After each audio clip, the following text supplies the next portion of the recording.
Hi friends, welcome to Chintali vlogs. Friends, ఈరోజునైతే మీకు మంచి స్నాక్ ఐటమ్ అయితే చేసి చూపిస్తానమాట. మనకి ఇది రెస్టారెంట్ స్టైల్లో, అట్లానే మనకి భోజనాల్లో వేస్తారు కదా, బెండకాయ పకోడీ, దొండకాయ పకోడీ అని. సో ఆ టైప్లో అయితే నేను చేశానమాట. సూపర్ అంటే సూపర్ టేస్టీగా ఉంటుంది. మీకు ఇది ఎలా చేసుకోవాలో కూడా నేను క్లియర్గా అయితే చెప్తాను.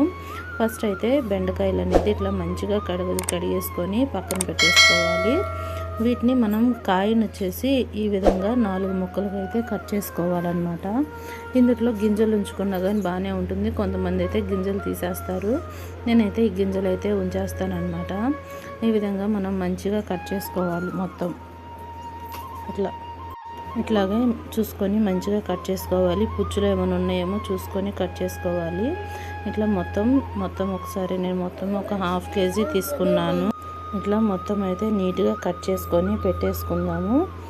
చూస్తున్నారు కదా ఫ్రెండ్స్, నా వీడియో ఎవరైనా కొత్తగా చూస్తుంటే మాత్రం ప్లీజ్ లైక్ చేయండి, సబ్స్క్రైబ్ చేసుకోవడం మాత్రం మర్చిపోకండి, ఓకేనా. ఇట్లా మనం కట్ చేసి పెట్టుకున్న ముక్కలన్నీ కూడా ఒక పేపర్ మీద అయితే ఆరబెట్టేసుకోవాలి. ఎందుకు అంటే మనకున్న ఈ బెండకాయల్లో కొంచెం జిగట అనేది ఉంటుంది కదా, సో అది కొంచెం అయితే తగ్గుతుందనమాట. ఇట్లా ఫ్యాన్ కింద అయితే ఆరబెట్టేసుకుందాము. ఇదిగోండి, నేను ఏ విధంగా అయితే ఆరబెట్టేసుకున్నాను కదా. మొత్తం ఒక 1/2 kg బెండకాయ ముక్కలు అయితే అయినాయి అన్నమాట. నేను తీసుకుంది కూడా 1/2 kg కదా. సో ఇవైతే మనకి నేను ఇప్పుడు ఇందులో వచ్చేసి 2 స్పూన్స్ మైదా, 2 స్పూన్స్ కార్న్ఫ్లోర్, 2 స్పూన్స్ శనగపిండి అన్నమాట. ఇవి వేసేసుకొని మొత్తం కలిపేసేసుకుందాము. ఎందుకంటే ఇది మంచి బైండింగ్ అయితే ఉపయోగపడుతుంది.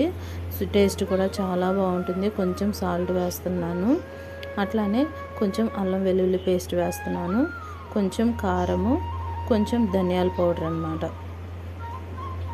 ఈ ధనియాల పౌడర్ అనేది ఆప్షనల్ అండి, మీకు కావాలనుకుంటే వేసుకోండి, లేదంటే లేదు.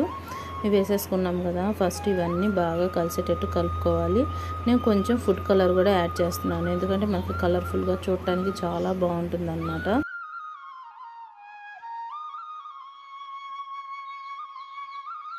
ఫస్ట్ అయితే మనం ఏం వాటర్ అనేది యూజ్ చేయకూడదండి. మ్యాక్సిమం మనకి ఈ బెండకాయలో ఉన్న తేమతోనే ఇదంతా కలిసిపోతుంది అనమాట. ఫస్ట్ అయితే ఇట్లా పౌడర్తోనే మొత్తం కలిపేసుకుందాము. తర్వాత కావాలి అనుకుంటే అప్పుడు చూసి లైట్గా ఒక 2-3 స్పూన్స్ వాటర్ అనేది అడ్జస్ట్ చేసి వేసుకోవచ్చు. ఫస్ట్ అయితే ఇట్లా కలిపేసుకుందాము. ఇదిగో చూసారు కదా, ఇట్లా కలుపుకున్నాం కదా. కొంచెం ఒక 2 స్పూన్స్ వాటర్ అయితే వేసుకుందాము. అట్లా అని చెప్పేసి ఎక్కువ వేసుకోకండి. ఎక్కువ వేసుకుంటే ఏమవుతుందంటే మెత్తటి పకోడీ వెళ్ళి అయిపోతుంది అనమాట, మెత్తగా ఉంటుంది. సో అందుకని కొంచెం చూసుకొని తడి పొడిగా అయితే కలుపుకోవాలి. ఇలా కలిపేసేసుకొని మనం ఒక 5 మినిట్స్ అయితే దీన్ని పక్కన పెట్టేసుకోవాలండి. ఎందుకంటే మనకి ఈ మసాలాలన్నీ కూడా మనకి బాగా బెండకాయ ముక్కలకైతే పట్టేస్తుంది అనమాట. అందుకని ఫ్రెండ్స్, నా వీడియోస్ చూస్తున్నారు కానీ లైక్ అయితే చేయట్లేదండి. మీరు లైక్ చేస్తేనే కదా నా వీడియో ఇంకొంతమందికి రీచ్ అవుతుంది, ఓకేనా. నా వీడియో చూసిన ప్రతి ఒక్కళ్ళు ఒక చిన్న లైక్ అయితే ఇచ్చేసేయండి. ఇంకా ఇలాంటి మంచి వీడియోస్ చాలా చేస్తాను, ఓకేనా. ఇదిగోండి, చూసారు కదా, ఇట్లా నేను కొంచెం కరివేపాకు కూడా వేసుకున్నాను. మనకి ఈ కరివేపాకు అనేది ఆయిల్లో ఫ్రై అయిన కరివేపాకు చాలా టేస్ట్ ఉంటుంది కదా. సో కరివేపాకు కూడా వేసుకొని బాగా కలిపేసుకుందాము. ఇప్పుడైతే నేను ఒక ప్యాన్ అయితే పెట్టేసుకొని ఇప్పుడు మన డీప్ ఫ్రైకి సరిపడా ఆయిల్ అనేది వేసేసుకుందాము. ఫ్రెండ్స్, నా వీడియోస్ చూస్తున్నారు కదా, నా కుకింగ్ వీడియోస్ బాగుంటున్నాయా? బాగుంటే నాకు లైక్ అయితే ఇవ్వండి, లేదంటే కామెంట్ బాక్స్లో కామెంట్ అయినా చేయండి. ఇంకా ఏమైనా వెరైటీ చేయాలన్నా కానీ నాకైతే కామెంట్ బాక్స్లో చెప్పండి. ఇప్పుడు ఇట్లా మనం నానబెట్టేసుకున్నాం కదా, మనకి ఆయిల్ కూడా మంచిగా కాగాలన్నమాట. ఇప్పుడు మనకైతే ఆయిల్ అనేది హీట్ ఎక్కిందండి. ఇప్పుడైతే ఈ పకోడీ అనేది వేసేసుకుందాము. మనం ఇలా వేసుకున్న తర్వాత వెంటనే గంటె పెట్టేసి కలిపేయకూడదు అనమాట. ఎందుకు అంటే ఈ బెండకాయకు ఉన్న కోటింగ్ అనేది ఊడిపోతుంది. కొంచెం ఫ్రై అయిన తర్వాత అప్పుడు మనం కలుపుకోవాలి.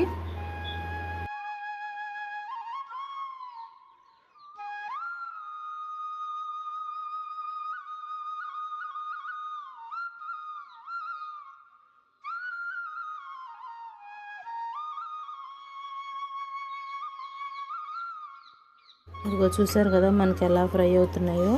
ఇంకొక 2 మినిట్స్ అయితే ఫ్రై చేద్దాము, ఎందుకంటే ఈ బెండకాయలు తేమ అనేది ఉంటుంది కదా. ఇదిగోండి మనకైతే మంచిగా అయితే ఫస్ట్ ఫ్రై అయితే కంప్లీట్ అయిపోయింది.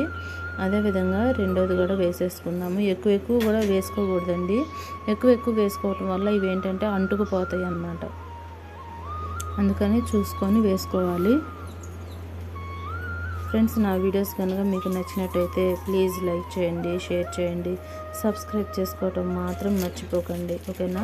మనకి ఇది పప్పుచారులో కానీ అట్లానే రసంలో కానీ ఏదైనా చారు కూరలు వండుకున్నప్పుడు అందులో నంచుకోవడానికి అయితే చాలా అంటే చాలా బాగుంటుంది. ముద్దపప్పులో తిన్నా కానీ చాలా టేస్ట్ అయితే ఉంటుంది. ఇవైతే నార్మల్గా డైరెక్ట్గా తిన్నా కానీ చాలా టేస్ట్ అయితే ఉంటుంది. ప్రతి ఒక్కళ్ళు ఖచ్చితంగా ట్రై చేయండి. మనకి ఇవి కూడా మంచిగా ఫ్రై అయిపోయినాయి కదా, ఇవి కూడా తీసేసుకుందాము.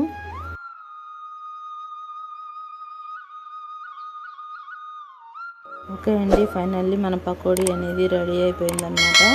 మీకు కనుక నా వీడియో నచ్చితే ప్లీజ్ లైక్ అండ్ సబ్స్క్రైబ్, ఓకేనా. Okay, bye friends.